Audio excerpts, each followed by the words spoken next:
Joanne Martineau qui est là. Salut, Joanne. Bon matin, vous allez bien? Ça va bien, merci. Forme. Ça me rappelle quand tu étais avec nous les lundis, parce que là, on se sent comme un lundi. On se sent comme un lundi. Puis écoutez, j'ai un sujet qui est pas ensoleillé. OK. Mais bon. Faut en parler. Oui, il faut en parler parce que je me fais beaucoup demander ça quand je fais du coaching privé. Joanne, quand que je dois mettre fin à ma relation amoureuse? C'est difficile. Elle est où la ligne? Il n'y en a pas de ligne claire. C'est vraiment personnel à chacun. Mais peut-être que je pourrais vous guider ce matin en vous transmettant certaines notions.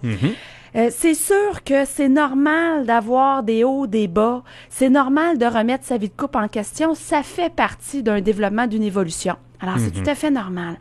Maintenant, moi, ce que je vous recommande, c'est que votre décision doit être prise selon vos valeurs à vous. OK. D'accord. Alors, on pourrait faire un exercice ensemble qui est non abstinent du conjoint et de la conjointe. Quelles sont les valeurs en 3 catégories?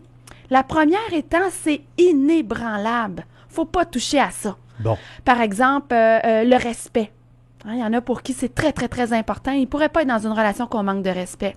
Quand on est en deuxième union, il y a des gens, regarde, moi, mes enfants, il faut qu'ils soient acceptés et aimés. Je veux pas sentir d'injustice. Alors ça, je peux pas toucher à ça.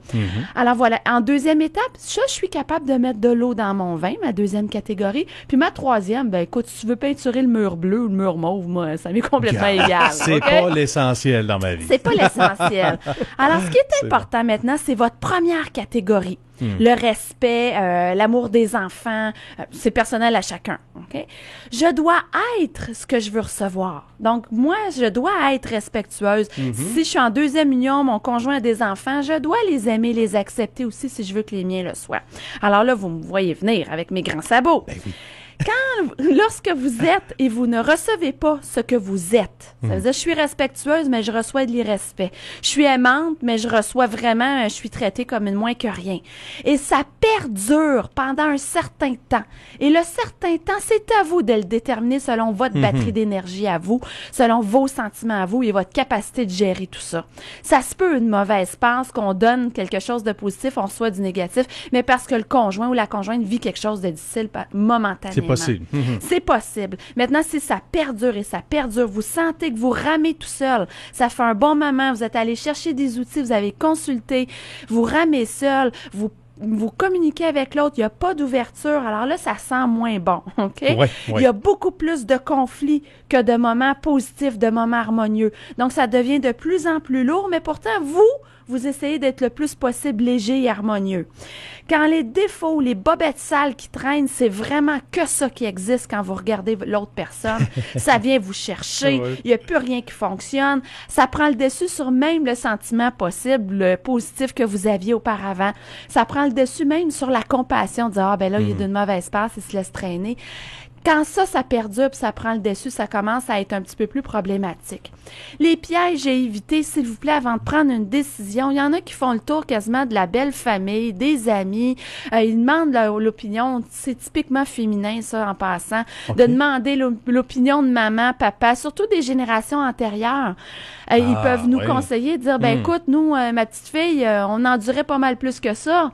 Les temps ont changé. Peut-être, pourquoi pas consulter une personne qui est impartiale. Là, je prêche pour ma paroisse ce matin, mais qui va vous guider, qui va vous écouter qu'une nouvelle oreille. Voilà. Prendre un recul, vous-même, vous retrouver seul avec vous-même. Ne pas agir sur un coup de tête. Assurez-vous d'avoir fait certaines démarches. Et attention, parce que parfois, on a des attentes très, très, très élevées. Donc, la conjointe ou le conjoint est vraiment déçu et répond pas aux attentes. Donc, il se sent critiqué. Il arrête de s'impliquer. Ça démotive. Faire attention, c'est un piège. Maintenant, pourquoi pas, avant d'en arriver là, prenez du temps de couple. Je vous le dis, on oublie de jouer. En plus, c'est l'été, c'est facile. Vous allez jouer au badminton, au tennis, faire de la bicyclette. Pas aller vous asseoir au resto où est-ce que vous allez parler, puis c'est lourd et compliqué. Vraiment d'aller jouer à quelque chose. Et l'été, c'est fait pour jouer. L'été, c'est fait pour jouer. Bon. C'est plus facile. Allez chercher l'aide d'un professionnel. Ouais. Moi, je vous dirais que du positif pendant un certain temps, jusqu'à temps que le lien s'améliore. Il y aura peut-être pardon à faire. Ça peut être une étape. Ça se peut.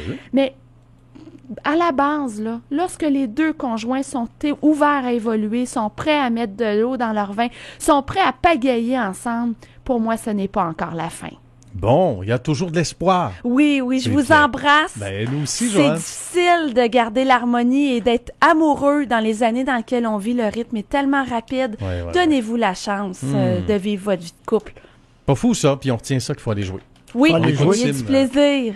Nous, c'est ce qu'on fait en longueur de jour. On joue de la musique. Ben oui, c'est pour ça qu'on s'entend bien avec notre monde. Joanne, merci lavie.ca. Merci lavie.ca. Venez me Ouais. voir. Il y en a qui me disaient, tu fais-tu encore du coaching ou tu es en vacances? J'en fais jusqu'au 19 juillet. Bon, Après, je prends 3 semaines de vacances. on en profite. Merci Oui. d'être là. On se Bye retrouve la bye. semaine Bonne prochaine. semaine. Bye.